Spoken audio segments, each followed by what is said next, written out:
En teoría política, la palabra soberanía habla del hecho de ejercer la autoridad en un determinado territorio, pero también hace referencia a la autonomía en el campo de las ideas de un país.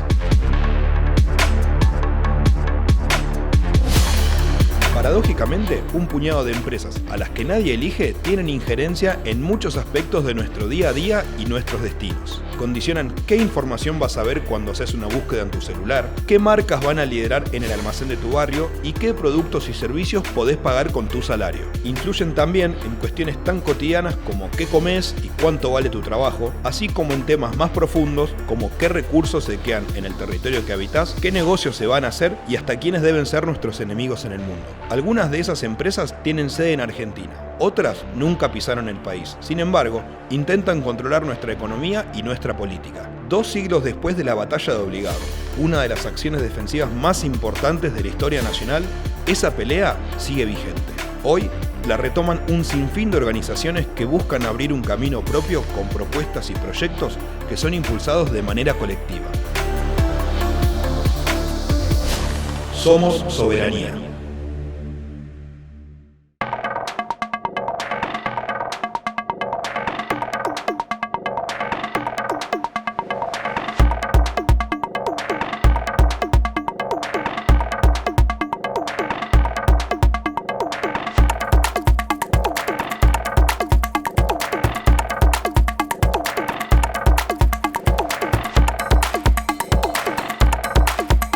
Bueno, el Fondo Monetario Internacional, cuando se crea, es en el año 44, terminando ya la Segunda Guerra Mundial, un momento en el cual Estados Unidos estaba como emergiendo como el principal actor en el escenario mundial. Ayudaba a estabilizar las monedas y que ayudaba, en cierto sentido, a facilitar el comercio internacional si había, digamos, problemas de desfasaje, o sea, problemas de balance de pagos. Bueno, esto cambia radicalmente a principios de los años 70, cuando el capital financiero internacional busca derribar directamente las fronteras internacionales a través de la operación de los grandes bancos internacionales, las que llegaron, por ejemplo, a Argentina con la dictadura en 76, para pensar las relaciones de Argentina con el Fondo Monetario.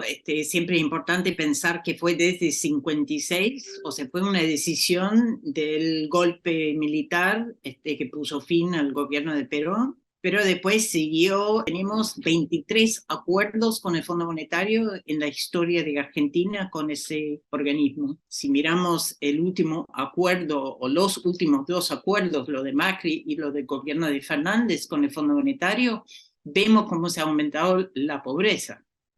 Bueno, 40% de pobreza en Argentina hoy como producto, y uno de los productos más importantes de ese acuerdo.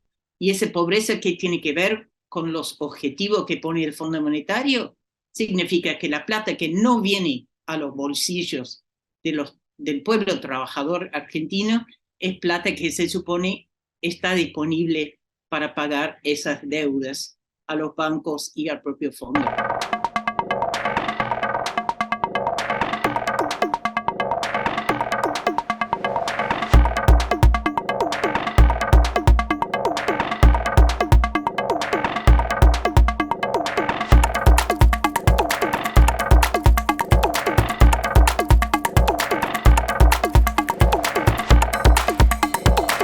Nosotros pensamos, yo personalmente pienso que desde antes de asumir el gobierno, pero ya ganadas las elecciones, el gobierno del Frente de Todos tenía decidido encarar el tema de las deudas desde el punto de vista que las deudas hay que honrarlas, sin pensar demasiado cómo se constituyeron, quiénes se beneficiaron, si son legales, ilegales o no. Dejaron de lado que cuando asumieron el gobierno la deuda estaba impaga ya, porque el gobierno Macri había entrado en default, y que no había necesidad de ponerse a pagar los intereses inmediatamente, sino decir, bueno, abramos el paquete de la deuda, veamos qué hay acá, por qué tenemos semejante deuda. Porque además hay una sospecha, que después se ha comprobado, que esa enorme deuda que tomó el gobierno Macri entró por una ventanilla y salió por la otra porque favoreció la fuga de capitales y de pago de un montón de cosas que no necesariamente se debían haber pagado. Y después, en medio de la pandemia, cuando el mundo no sabía dónde estaba, cuando todo se había paralizado, dejaron pasar también la oportunidad de decir, bueno, desencillemos hasta que aclare, la pandemia es un cisne negro, ¿qué vamos a seguir? Siguieron pagando los intereses. Bueno, creo que perdieron una gran oportunidad, dejaron pasar la oportunidad 2 veces, estuvieron frente al arco y decidieron no patear. El acuerdo con el Fondo Monetario Internacional tiene una serie de condicionamientos que refuerzan todavía lo que se venía. Este año ya hubo una reducción en el año pasado del déficit fiscal primario y ahora hay que volver a reducirlo. Además hay que limitar la emisión monetaria, entonces el país pierde soberanía monetaria porque no puede manejar la moneda, no puede manejar el crédito, no puede manejar nada de eso. Eso se ve complementado porque hay que subir la tasa de interés por arriba de la inflación, lo cual es asimismo inflacionario. Y por otro lado hay que acelerar la tasa de devaluación, lo que también es inflacionario.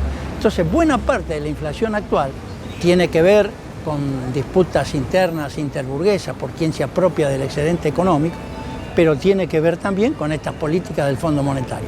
En cuanto a lo que pedimos, está en el título. En primer lugar, suspender la deuda, dejar de pagar algo que no sabemos de qué se trata. En segundo lugar, investigar la deuda y tomar las decisiones que haya que tomar según los resultados de esa investigación. Según hay una parte de la deuda que es legítima y hay que pagarla, pero la mayoría de esa deuda es una deuda de carácter ilegítimo, porque, por ejemplo, la deuda que tomó Macri con el Fondo Monetario Internacional no cumplió ninguno de los prerequisitos que establece el Banco Central para tomar ese tipo de deuda. Tampoco se cumplieron los estatutos del Fondo Monetario, también el Fondo Monetario ahí está en falla con el enorme crédito que dio.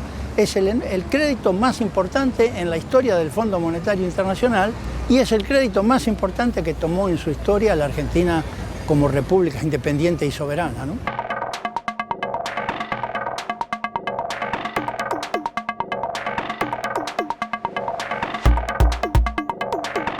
Mira, antecedentes formales en la Argentina de suspender los pagos en términos políticos, de una decisión política, no hay. Pero lo que es cierto es que el gobierno de Alfonsín estuvo más de 30 meses sin que se pagara la deuda. Y el gobierno de Néstor Kirchner ya venía de antes, cuando declaró la suspensión unilateral de los pagos el gobierno provisional de Rodríguez Sá. El gobierno de Kirchner culminó 38 meses de no pagar la deuda. No vinieron los marines y no pasó nada. Por el contrario, el Estado tuvo nuevos recursos para implementar una serie de políticas asistenciales, resolver la crisis bancaria, etcétera, porque al no pagar la deuda existían recursos, ¿no? Ahora, internacionalmente está el antecedente de Ecuador. Ahí el gobierno de Rafael Correa apenas asumió, conformó una comisión de investigación de la deuda que fue plurinacional, que llegó a la conclusión de que tenía serios errores, serias dificultades, serias legitimidades y decidieron que esa deuda no había que pagarla. Cuando se conoce la resolución de la Comisión Internacional, el precio de los bonos se desploma. Y ahí el gobierno ecuatoriano no va a fondo, o sea, no deja de pagar, sino que recompra los bonos a precios muy baratos, con lo cual le hace una ganancia y retira esa deuda del mercado. Así que hay muchas razones para investigar la deuda y definitivamente suspender esos pagos hasta tanto se sepa qué es lo que no hay que pagar definitivamente.